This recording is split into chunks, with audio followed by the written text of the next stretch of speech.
The Frog Prince's Secret Pond. On a spring afternoon, sunlight bathed every corner of the garden, and a gentle breeze rustled the leaves.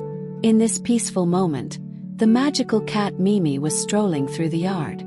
She had snow-white fur, one blue eye and one green, and was both adorable and intelligent, blessed with a keen sense of smell and remarkable wisdom. Today, she caught an unusual scent and followed it to a corner of the yard. There, by a small pond that was usually quiet, came the soft sound of sobbing. Alert, Mimi walked closer and saw a little frog crouching by the pond. His entire body was a vivid green, and tears shimmered in his eyes. Mimi asked gently, "What's wrong?" The frog looked up, eyes filled with sorrow. "My name is Guagua. I used to live in a beautiful pond with water plants, lotus flowers, and many frog friends. But a few days ago, humans filled in the pond with machines. I lost my home. I don't know where to go." Hearing this, Mimi felt a pang of sadness. She gently rubbed Guagua's head and said, "Don't worry. I'll help you find a new home." Guagua's eyes lit up, but he asked hesitantly, "Really? But all the nearby ponds seem to be gone." Mimi flicked her tail confidently and replied, "I know of a place where a secret pond is said to exist, though few have seen it." Thus, their journey to find a new home began. Mimi led Guagua through the garden and into a spacious park. The park was lush with trees and winding paths. The ground was covered in soft grass, as comfortable as a bed of cotton underfoot. Birds sang from the branches, their melodies as clear as morning chimes. The air was filled with the scent of flowers, moist soil, and freshly sun-warmed grass. Sunlight filtered through the leaves, casting dappled light on them like a golden veil.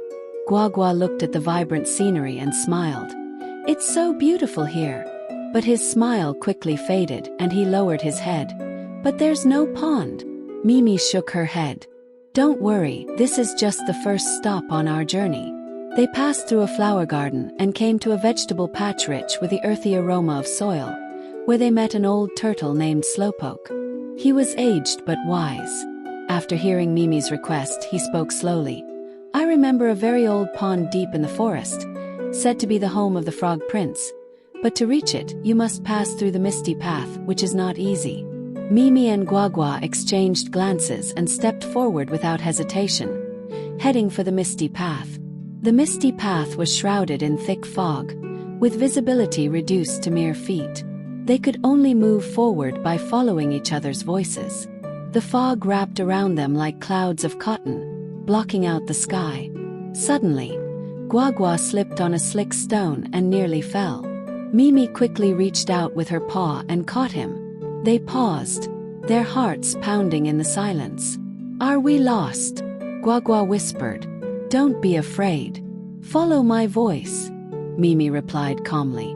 At that moment, a rustling sound emerged. A group of curious hedgehogs peeked out from the mist, their little noses twitching. They cheerfully pointed the way with their noses. Mimi thanked them and led Guagua past a small stone forest. Finally, the fog began to clear, and sunlight welcomed them into an open glade. In the clearing, a group of squirrels played around a large tree. Learning of Mimi and Guagua's purpose, they led them into a map room inside the tree. The walls were adorned with vine-woven scrolls and stone tablets. The squirrel elder unrolled a worn, cracked parchment map.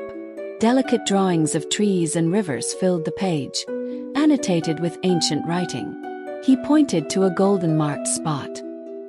"Here lies the secret garden, home to the pond. But to reach it, you must pass through the thorny forest and beware of the guardian red fox, Lolo." Mimi and Guagua gratefully bade farewell to the squirrels and headed toward the thorny forest. The forest was filled with sharp, tangled branches. Mimi nimbly pushed aside obstacles with her paws while Guagua carefully hopped behind. Suddenly, a red blur appeared. Red Fox Lolo blocked their way. Lolo's eyes were sharp, and his presence imposing. "This garden is only for worthy friends. Show me your sincerity," he demanded.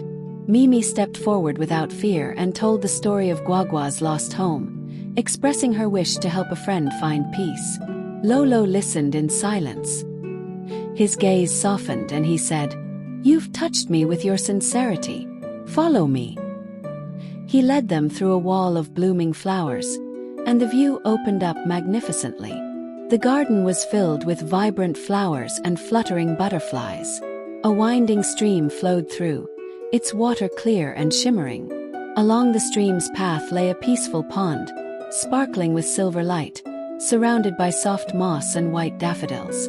Guagua's eyes widened in wonder, as if awoken from a dream. "It's so beautiful." He leaped into the water with joy, sending ripples across the surface. The cool, sweet pond made him feel like he was home again. "Mimi, thank you," Guagua called from the water, eyes filled with gratitude. "You saved me and brought me here." Mimi smiled gently. "As long as you're happy." Night fell and stars filled the sky. The pond glowed under the moonlight. Guagua stood on a lily pad and said, "To thank you, I'll sing for you every night the most beautiful frog songs."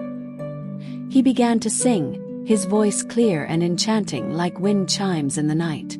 From that day on, Mimi visited the secret pond every afternoon to hear Guagua's songs. They became the best of friends, and the pond became their shared secret haven. They even invited forest friends to a monthly pond night concert, with Guagua singing and Mimi keeping rhythm. Together they sang, danced, and celebrated friendship and music. This hidden garden became Guagua's new home, and an unforgettable part of Mimi's magical adventures. And their songs floated on the wind, far into the distance.